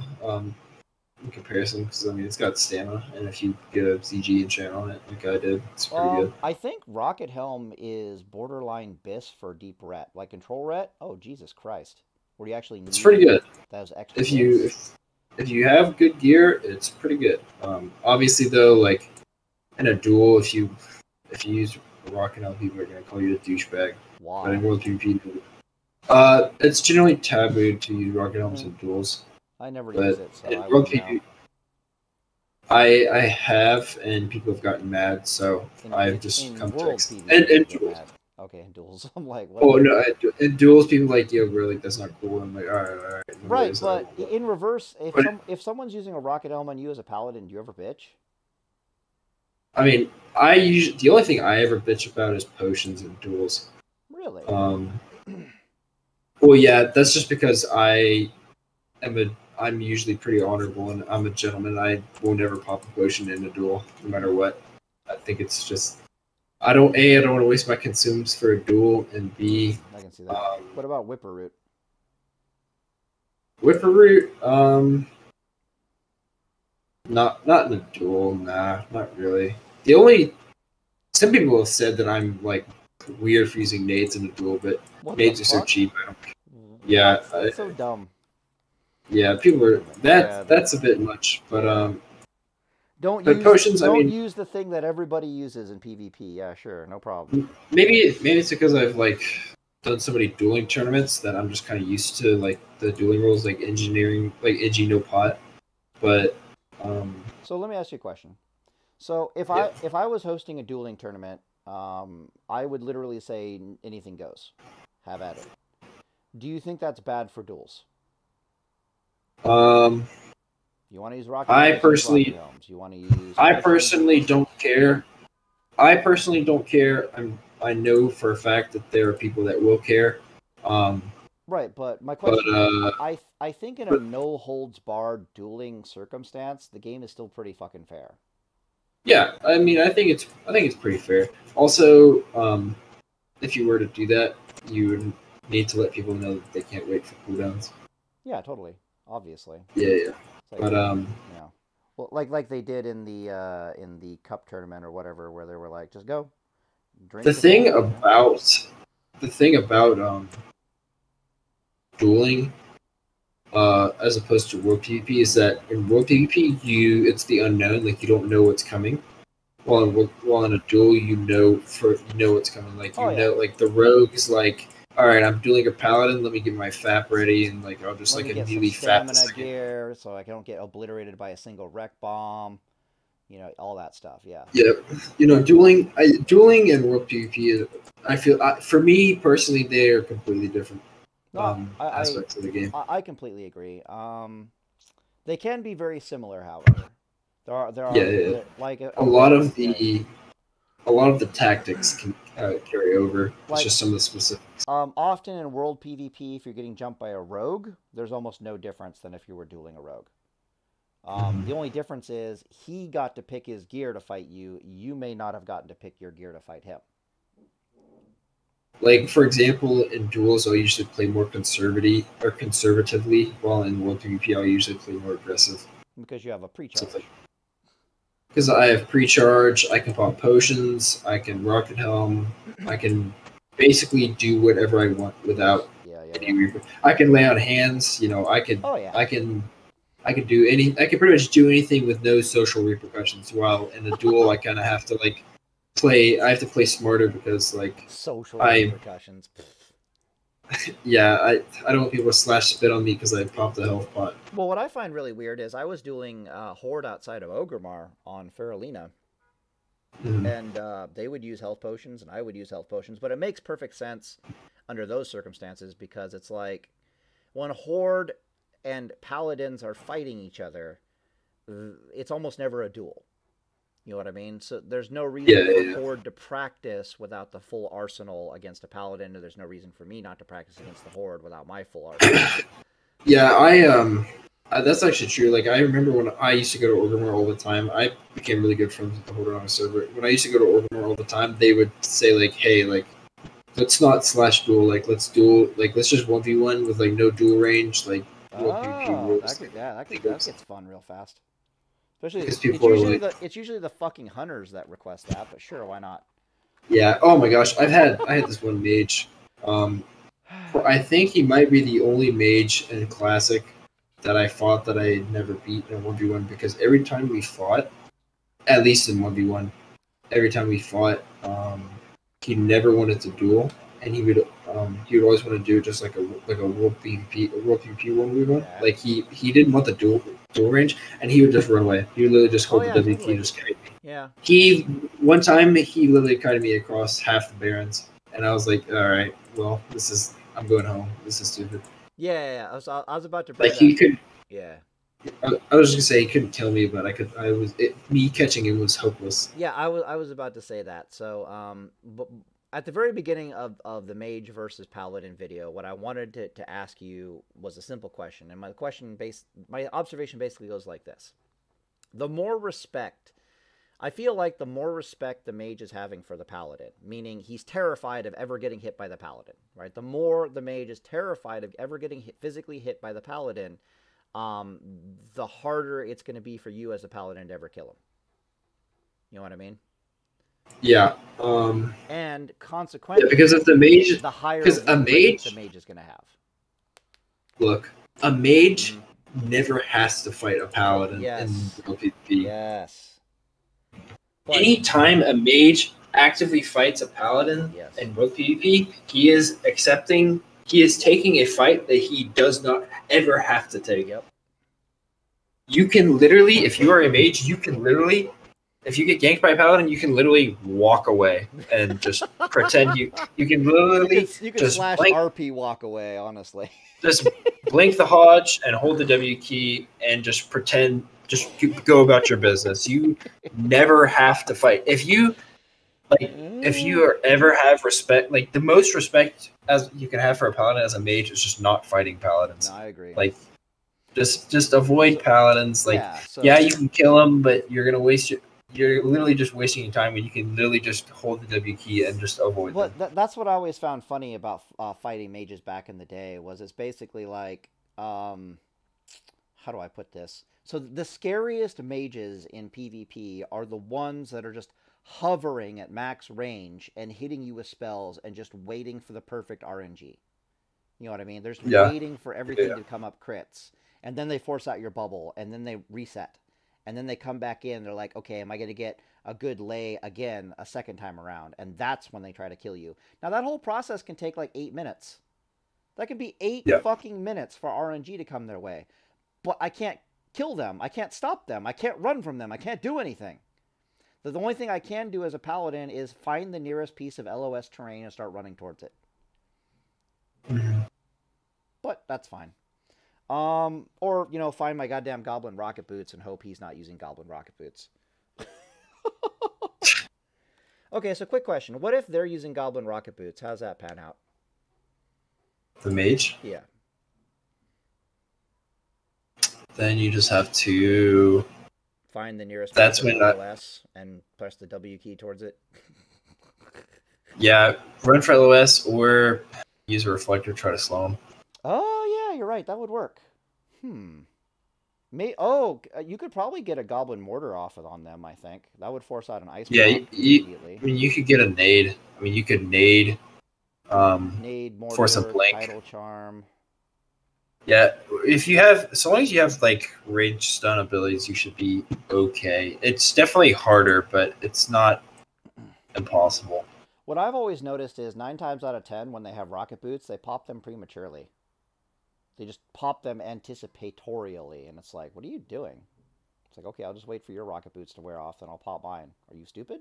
I'm confused. Yeah, and if they do that, then if they pop theirs first, and obviously theirs are going to end before yours, so you can catch them. All right. How often do your boots blow up? I never used them very much. How much do they blow up? Yes. All the time. Like percent. I constantly have to keep 40%. Jesus Christ. Okay, so in that case, if they break, I just run away. Wow. So I guess what that means is that's why they never wear their fucking rocket boots. I was wondering why they were never wearing rocket boots in Classic. I was like, you do know the meta. Most people won't wear rocket boots because they're just a pain in the ass because they break constantly and they're expensive. And yeah, okay. Yeah. Is it like on the private server where you can have multiple rocket boots in your inventory and... Yeah. I usually will keep like 3 or 4 on me. No, what I mean is there was this... Okay, so on Henhouse, you could have like 3 rocket boots in your inventory, and your boots could literally break on your character, but they would just be replaced with a fresh pair instantly and work. And it was like, yeah, what? Yeah. I know what you're talking about. No, that is not the case on Classic. Thank God. You will walk, like, you legit walk around barefoot. Okay. Now, the last thing I will say is, and then I'll let you go, is I hate gnomish rocket boots. Fucking yes, that item is a trap. It is a waste of an item slot. We're on the same page. I'm convinced the thing just loses its charge. You know what I mean, right? It never does its full duration. It never does its full duration. It's the speed you gain from it, I feel like, isn't worth the item, like sacrificing the item slot. Versus 75%. And it's a 30-minute cooldown. It's like, fuck that, man. Yes. I don't want to spend a 30-minute cooldown for like the shitty swiftness pot. Originally, I was like, well, if the rocket boots are going to blow up all the time, I'll just live off of gnomish rocket boots. And then for some reason, I thought the same thing, man. I thought the same thing, and then. How long did it take you to figure out? How long did it take you to figure out that they just stopped on their own? Not too long. But yeah, I definitely don't like them. Cool. They're too slow. They're too unreliable. It's just fucking annoying. For like a month, I thought what was going on was if I got hit with a frost spell, they turned off. Like I'm being dead serious. I'm on Classic WoW Henhouse. I believe you. Every time I get hit with a frost spell, these Goblin rocket boots shut off. I swear to God. Yeah, they're just unreliable as fuck. I can't stand them. They don't break, bro. I mean, come on, it's got to be something. Yeah, they activate for 3 seconds and that's it, and you're just like, wow. Yeah, and they're not even like if they were the same speed. If they were the same speed as like the Goblin ones, that'd be okay. But they're just like all that combined with the fact that they're like half the speed of Goblin rocket boots is just. It's a trap item. Oh yeah, no, I agree. Yeah, so if you're thinking about using gnomish boots over rocket boots, no, don't do it. To take our advice. I don't recommend it. 40% chance to break. God damn. Well, okay, that's not hard science. That's just I know. My guess. That's your assessment. So it's probably closer to like 20%, and you're just biased as fuck. That's what it. Yeah, I'm probably just unlucky because every time I want to use them, they break. Yeah, but nobody else seems to have a problem, if you've noticed that. Yeah, everybody except for me feels bad. Okay, rocket boots it is. I can't use rocket boots as a Holy Reckoning Paladin. It drives me insane. Just don't have the DPS. Yeah, I'd imagine that'd be the case for. What I find fascinating is in my mind, okay, Telreyne, okay. If I can't use swiftness potions to catch people, because if I use a swiftness potion, all they have to do is use a swiftness potion.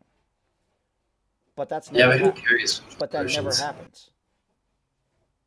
Yeah, I mean, I know you should always like assume that people are ready, but most people aren't ready. Right, that's what I'm trying to say. Is it's like on paper everyone should be ready, but in practice it's like 5% of people are ready to rock.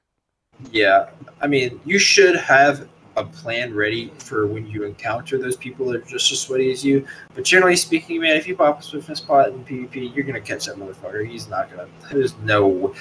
I guarantee you, there is a 1 out of 10 chance that someone that you are ganking is carrying a swiftness pot, and even then, is willing to use it. Right, and the other half of that equation is it's like, okay, well, if I pop swiftness potion and they pop swiftness potion, we're just dead even. It's like I literally took a chance. I took a chance to murk your ass, and you successfully didn't die. Congratulations. It's still an even fight. So it's like the 1 out of 10 times that somebody actually has one, it just becomes an even fight. Yep. Like it's not you don't really lose anything from popping. Yeah, and that's one weird thing about the PvP guides is it's like I never talk about swiftness potions because in theory everybody else should just find their goddamn swiftness potion, so it should not be a viable line of play. Yeah. But it's like 95% of the time it just works.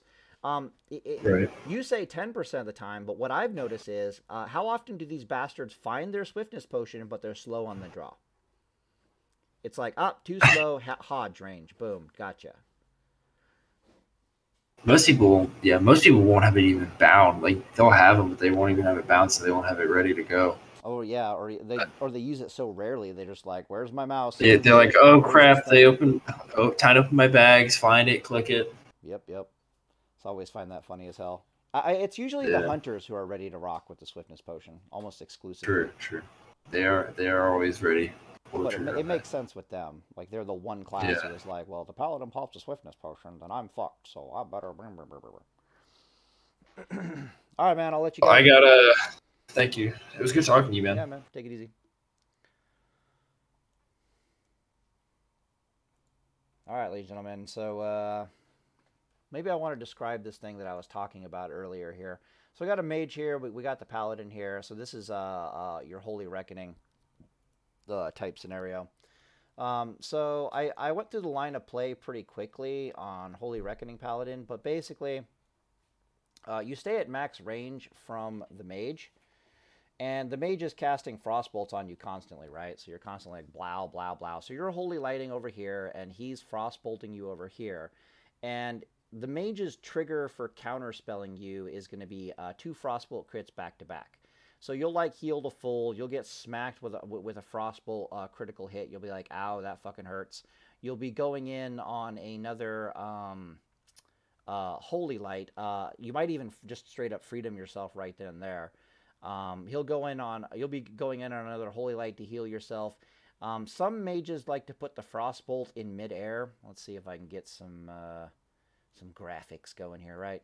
Yeah, so they'll be like a frostbolt in midair, and then they counterspell you. So they don't know if this frostbolt's going to critical strike you or not, but they know the previous one did, and they know you don't have freedom up. Is the type of scenario. So often I'll get like hit with a critical spell. I'll back up a little bit. I'll put freedom up, and I'll keep healing myself. And it's just such a pain in the ass that for the mage that there's only a 4-second amount of time between freedoms that it's almost impossible for them to counterspell you when you don't have freedom on yourself and to have enough damage on you to get the job done. So what ends up happening is the moment the mage gets 2 back-to-back critical strikes on their frostbolt, they're just gonna like pull the trigger and go. And worst case scenario, you're sitting at like a 3rd life, and your line of play is you freedom yourself, you start healing yourself, you get counterspelled, and you just fucking run. You just start running away in a straight line. And what happens is the mage can't frostbolt you anymore because you're running away, he's running away. They can't frostbolt you because they have to root themselves in place for 2 seconds, right? So the mage literally has to blink like 20 yards ahead. And if you don't know, you move like 8 yards a second, so a little bit over 8 yards a second, especially with the increased movement speed on your boots. So frostbolts. The blink is worth like 2.2 seconds of movement speed for a mage, which incidentally I think is exactly how long it takes them to cast their frostbolt. It's like 2.2 seconds for them to cast their frostbolt. So the sheer act of using a blink means they can now use 1 frostbolt. But the way it works is they blink, there's 1.5 seconds of GCD. After they're running after you, you're running away. After the 1.5 second GCD, they fire blast you. This is the proper way to do it for a mage. But then they're on another GCD, so you're running away, they're running after you. Then what happens is they root themselves in place and they start casting Frostbolt. I'm pulling it back here because you're getting distance on them as a paladin, and then boom, Frostbolt gets launched, and this Frostbolt is on the way to come and bitch slap you. But if we're being realistic, this is it, right? This is all the mage can possibly do. He can, as long as you have you're silenced for 10 seconds. You can't do anything for 10 seconds. But despite you being silenced for a grand total of 10 seconds, if you have freedom up and you just run away in a straight line, the only spells a mage can possibly hit you with is a single Frostbolt and usually a Fire Blast. Sometimes they can get off like 2 Fire Blasts, but then there's no room for that Frostbolt before you start healing. and then you're back in this scenario where it's max range again. And if you look at the damage variance on like a single Fire Blast and a single Frostbolt, this is why I usually say that it has to crit you, it has to crit you, it has to crit you. So the Fire Blast, normally they hit for like 600 standard, and then they'll crit for like plus 50%, so like 900 crits from Fire Blasts. And the Frostbolts, I think they normally bitch slap you for like 1200 damage base, and then they can crit for twice as much, so they'll end up critting for 2400. If you're sitting at like a 33% life, like a third life as a Paladin, you got like, 5,000 hit points. A third of that is, like 1,600 hit points, give or take. If that, you're probably going to survive a non-critical strike Fire Blast, and you're going to survive a non-critical hit Frostbolt, but you're not going to survive if either one of those critically strikes you, right? Like, 1,200 plus 600, that's 1,800. You probably have a little bit more than 1,800 HP. If one of those crits, then the Frostbolt critting, you're just dead. The Fire Blast critting won't kill you, and you have plenty of time to, like, drink a health potion or a Whipper Root or something like that and get your health up in anticipation of that Frostbolt potentially critting you. But at this point in time, we're looking at a scenario where the first Frostbolt crit you, the second Frostbolt crit you, then you got Counterspell, then there's a Fire Blast that crit you. Okay, I use my Whipper Root, and then all of a sudden, this third and final Frostbolt that the mage can do before you can start healing yourself crits you, and you're dead, right? So that's just everything on the mage's side is coming up crits, and you die. The mathematical likelihood of that happening is virtually non-existent. It becomes significantly less probable when you start factoring in, like, standard T2 gear, where you got like 90 frost resistance and like 90 give or so, some or so odd fire resistance. This is just hyper mathematically unlikely. It'll happen like in 1 in 20 duels, everything will come up crit on the mage and you just explode. And that's just life, right? But generally speaking, you'll survive that no problem. On top of that, sometimes you survive where the counterspell goes away and you've got like 50 hit points. And I'm not kidding about this. Like, you survive by the hairs on your chinny chin chin chin. And that scenario gets really interesting because you know that the grenade coming out of you want the mage to grenade you. You don't want to use bubble, but you desperately need to heal yourself. That's a scenario where it depends entirely up to you what to do. You're like, oh, damn, do I use a health potion right now? In which case, you'll be fine if they nade you. That's option number one. Option number two is like, okay, I have PvP trinket. Do I go for a flash of light? Because I know for a fact I'll get this flash of light off before this grenade makes the travel time and stuns me. And a flash of light heal will give me enough HP that I'll easily survive the nade, 100% guaranteed. In which case, I PvP trinket away the stun, and then I start healing myself to full. And from there, there's almost nothing the mage can do. He doesn't have blink. He's still at max range, roundabout. He's not going to close the distance in time. You can save yourself that way.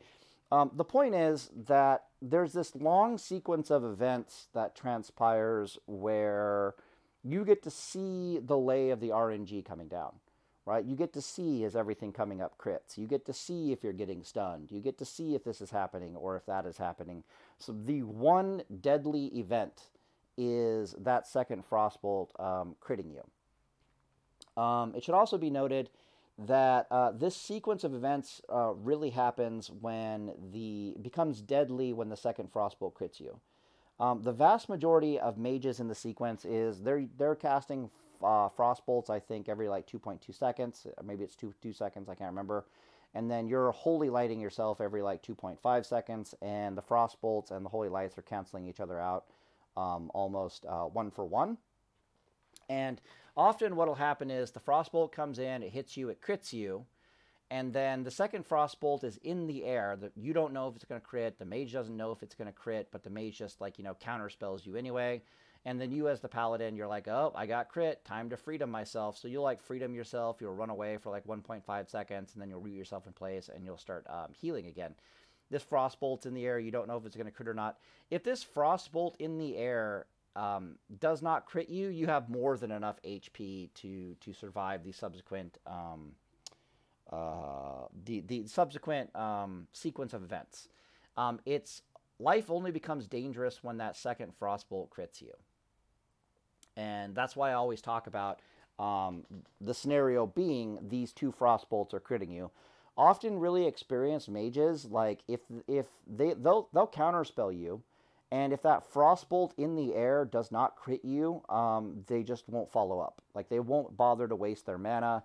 They'll immediately sheep you, and they will start regenerating their mana and just do it all over again. The experienced mages need that second Frostbolt to crit you, or they just don't have enough damage to get the job done, period, end of story. This is why I always talk about it in terms of these 2 Frostbolts critting you, because you have more than enough health to survive if these 2 Frostbolts don't crit you. It should also be noted that 2 Frostbolt criticals, because they can do upwards of like 2,400 damage each. 2 back-to-back Frostbolt criticals, you're like less than 500 life. Like, you have almost no life whatsoever, which you think would be a problem, but again, most builds that you use have a significant amount of like frost resist or fire resist on it. So when I say the 2 Frostbolts crit you, what I'm usually talking about is a scenario where they were non-resisted criticals. But in reality, usually Paladins have somewhere around 90 frost resist, give or take, on their gear when they're fighting a mage, just because you can snap your fingers and put on a frost resistance aura, which means that you're not actually taking, like, 4,800 damage from these 2 Frostbolt criticals. You're more accurately taking, like I said, like 2/3 life damage, as opposed to, like, 90% life damage. That's just another thing to observe. If the 2 Frostbolts come in and they're both non-resisted criticals, which I can't stress how rare that is, that's going to immediately cause you to use a health potion. And again, using a health potion will put you at about 1/3 life. So the scenario always plays out, but just a little differently, based upon how the RNG lay comes in. All right, so that's how you survive against a mage as your various holy paladins. How do you effing kill them? Well, I just did a video very recently where I talked about the difference between this gear here specifically. Note that it has a high critical strike chance and 133 DPS base, versus this gear over here, which has a much lower critical strike chance and like 10 less DPS. The 2 specs are roughly even in their durability and mana. So the moral of the story is this gear over here cannot, it's like 1 in 20 wreck bombs will delete a mage out of existence. This build cannot kill a mage. This build also can't die to a mage. Like, it takes 8 minutes for a mage to kill this build particularly, but you don't have the clap at all to really be able to deal with a mage whatsoever. This gear, which I consider to be vastly superior, and again, I made a video on this where I blathered on like over an hour. This gear here can kill a mage in like 1 out of 3 wreck bombs, give or take, and it's durable enough to get multiple wreck bombs on in a mage. How you typically get a wreck bomb on in a mage in a duel is off of grenades and your trinkets, which is why the trinkets here are empty. So specifically, let's go find our mortar.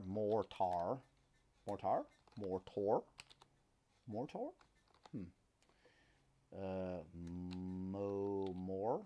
Yeah, okay. All right, so number 1, you got like your Goblin Mortar, which I think it's got like a range of like 35 or 40 yards. I can't remember, but it's pretty much instantaneous, which is kind of cool, and it stuns the target for 3 seconds. If you don't know, the amount of distance you can cover in 3 seconds on a paladin is a little over 25 yards. So if the enemy mage is 35 yards away from you and they sit the stun for whatever reason, you can easily get within melee range of them, because melee range is like 5 yards and becomes 8 yards if they start moving. So you can easily close the distance and bitch slap them off of a 3-second stun. So you've got your grenade on a 2-second cooldown. You possibly have your Goblin Mortar on a 10-minute cooldown, which sucks, right? But it's there. And then the last one, which is much harder to get, is your Title Charm. There are other options, so I'll point it out. A Title Charm, 3-second stun on like a 15-minute cooldown. This damn thing, I think it's got like a 30, 35, 40-yard range. It's kind of gross. Other options, if these things are on cooldown, is Nifty Stopwatch isn't half bad. Still got, I think, it's a 30-minute cooldown, but it's like a run speed increaser. If you weren't forced to use your healing potion defensively, you can use a swiftness potion, just like we were talking about. But you really have to use your PvP trinkets to get these multiple rec bombs on this mage. And the other cool thing about it, the other thing that makes it work, is heartbeat duration on sheep. Again, this is the mage guide, so I might as well talk about this. So heartbeat duration on sheep, what does that mean?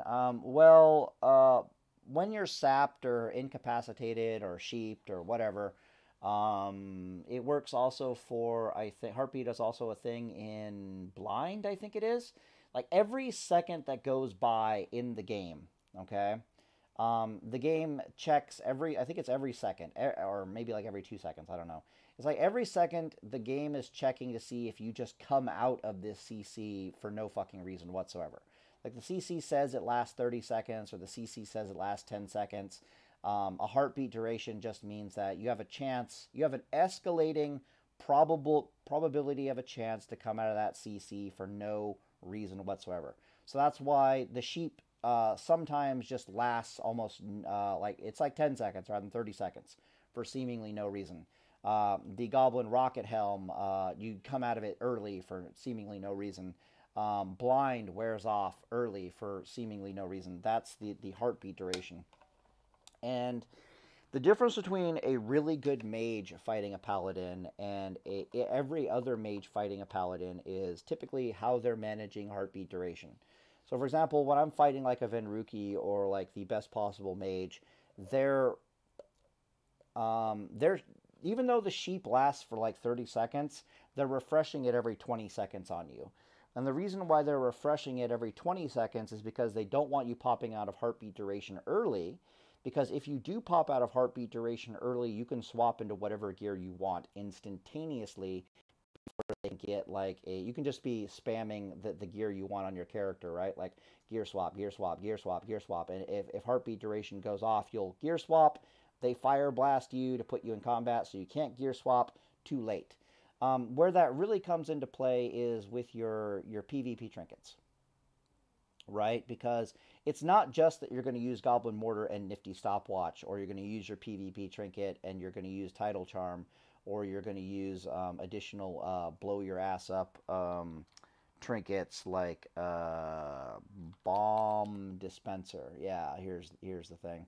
Goblin Bomb Dispenser. Create a mobile bomb, charges the nearest enemy, does almost 400 fire damage, 30-minute cooldown. Yeah, it's like a burst trinket. You're not just going to be using 2 of these. Over the course of a duel with most mages, you're going to be using like 4 or 5 trinkets to really get in rec bomb after rec bomb after rec bomb. Oh, look, he died. Like that's literally the playstyle of a Holy Reckoning Paladin. The other options are you can get into a bit more frost resistance gear here, which is where we start getting into the whole resist meta. But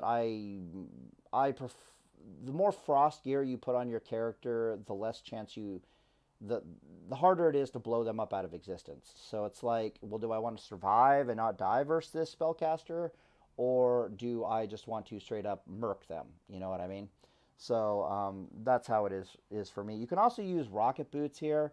Like if the mage doesn't, it's entirely possible for you to swap your gear out in the middle of combat and just put on some rocket boots. You'll be able to use them 30 seconds later, and so forth and so on. But yeah. So I cannot stress how how rare it is. There's another thing I need to mention.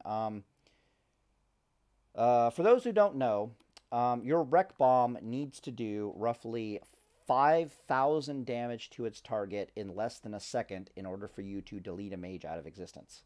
Now, these numbers vary. Let me type them down here real fast. Holy crap, that's bright. It's really dark here. You can see it's like going on 11 o'clock at night. Oh, 24, damn, all right. 48, okay. So there's basically two observations. Observation number one is, just for the record, mages have, let me think here, they have between 4,200 and 4,400 HP. The 4,400 HP is if they gear to be more stamina heavy, which is super rare. I can't stress how rare it is to see a mage who has 4,400 base hit points. The vast majority of mages are going to be at 4,200 or below, like somewhere around 4,000 base HP. And then on top of that, they have this damn bubble shield, which has like another 800 hit points, which is why we typically say that you have to do about 5,000 damage to a mage in a wreck bomb. Your wreck bomb will consist of 5 auto attacks plus judgment,